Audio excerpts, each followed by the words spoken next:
വറഹ്മത്തുള്ളാ. ളുഹാ നിസ്കാരത്തിന് ശേഷം ഏറ്റവും അഫ്ളലായ നിസ്കാരമാണ് ളുഹാ നിസ്കാരം.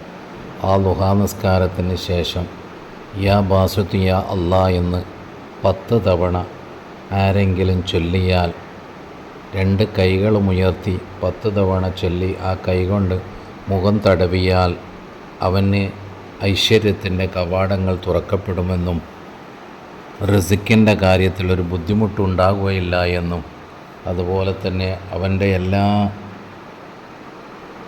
പ്രവർത്തനങ്ങൾക്കും വിജയമുണ്ടാകുമെന്നും മഹത്തുക്കളായ പണ്ഡിതന്മാർ രേഖപ്പെടുത്തുകയാണ്. അല്ലാഹു സുബ്ഹാനഹു വ തആല ഹക്കനുസരിച്ച് ജീവിക്കാനുള്ള തൗഫീക്ക് നൽകുമാറാകട്ടെ. നമ്മുടെ മരിച്ചുപോയ മാതാപിതാക്കൾക്കും അതുപോലെ ജീവിച്ചിരിക്കുന്ന മാതാപിതാക്കൾക്കും അല്ലാഹു തആല ബർക്കത്ത് ചെയ്യുമാറാകട്ടെ. അസ്സലാമു അലൈക്കും വറഹ്മത്തുള്ളാഹി.